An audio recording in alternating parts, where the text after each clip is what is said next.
اللهم صل على محمد وآل محمد. اعوذ باللہ من الشیطان الرجیم. بسم اللہ الرحمن الرحیم. اللہم صل علی محمد وآل محمد. میرے تمام سننے اور دیکھنے والے مومنین اور مومنات کو میری طرف سے میرے چینل ناطقی قرآن کی جانب سے السلام علیکم. کسی دیہات میں، کسی گاؤں میں ایک مولانا کی ڈیوٹی لگ گئی، یا مولانا تبلیغ کی خاطر وہاں پر چلے گئے، اور مولانا نے ان کو جا کے جب ان کے رہن سہن دیکھا، ان لوگوں کو دیکھا، تو ان بندوں سے پوچھا کہ آپ لوگ نماز نہیں پڑھتے، کوئی وقت ایسا نکالو نماز کے لیے. تو ان گاؤں والوں کا نظریہ یہی تھا کہ ہمارا سب کچھ علی ہے، ہماری نماز بھی علی علیہ السلام ہے، ہمارا روزہ بھی علی علیہ السلام ہے، ہماری ہر عبادت کا نام علی علیہ السلام.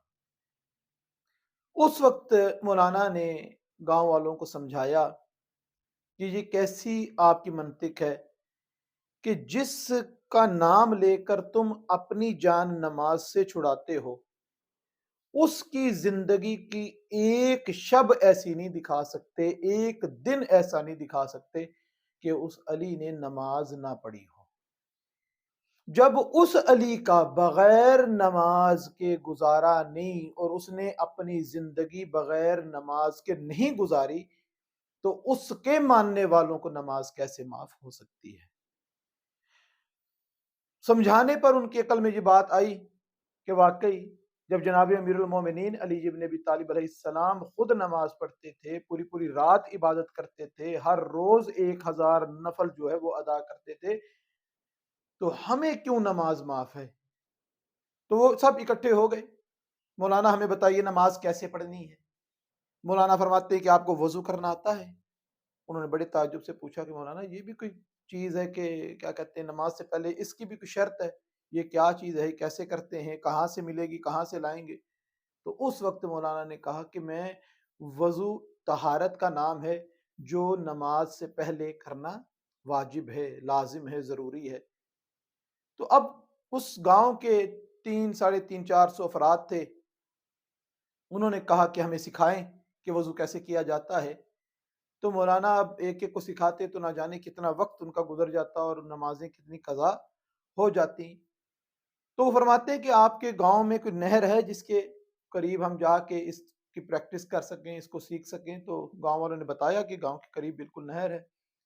تمام افراد کو لے کر مولانا اس نہر پر چلے گئے.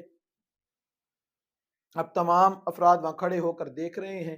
مولانا نہر سے پانی لیتے ہیں، وضو شروع کرتے ہیں، کولی کی، سب نے کولی کر لی، ناک میں پانی ڈالا، سب نے ناک میں قبلہ کو دیکھ کے پانی ڈال لیا، منہ دھویا، منہ دھو لیا، دایاں بازو بایاں بازو، جیسے جیسے آگا کرتے رہے مولانا، کرتے رہے ویسے ویسے وہ 300-350 بندہ جو ہے قبلہ کو دیکھ دیکھ کر، مولانا کو دیکھ دیکھ کر عمل انجام دیتا رہا.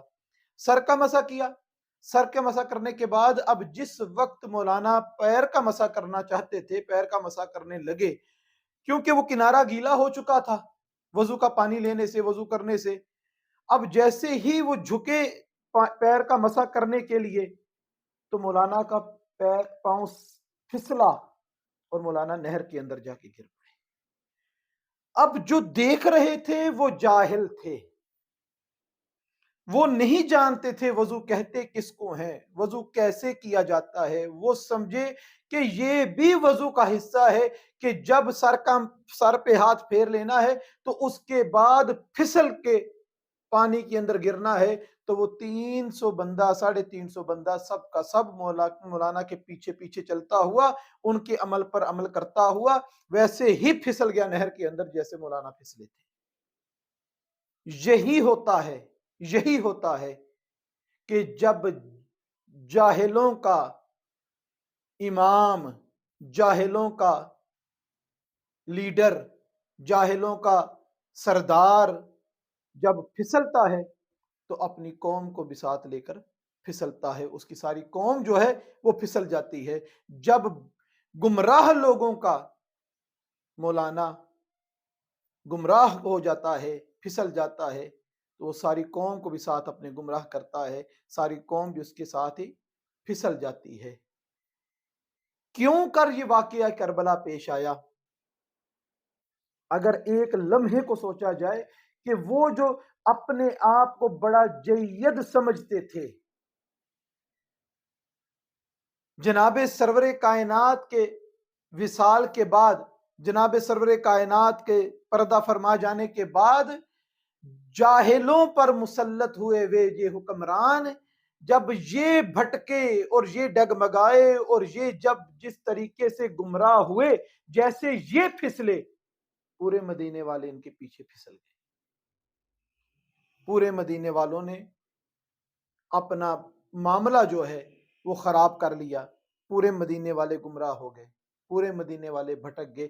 یہی وجہ ہے کہ جب جناب سیدہ فاطمہ زہرا سلام اللہ علیہا ایک صحابی کے دروازے پر گئیں اور ان کو جناب امیر کی ولایت کے لیے جمع ہونے کے لیے کہا، تو کوئی اکٹھا نہیں ہوا، مگر جب جناب سیدہ کے دروازے پر آگ لگانے کے لیے افراد اکٹھے کیے گئے تو تقریباً پورا مدینہ جو ہے وہ جناب سیدہ کے دروازے پر پہنچ گیا، وہاں پر اکٹھا ہو گیا۔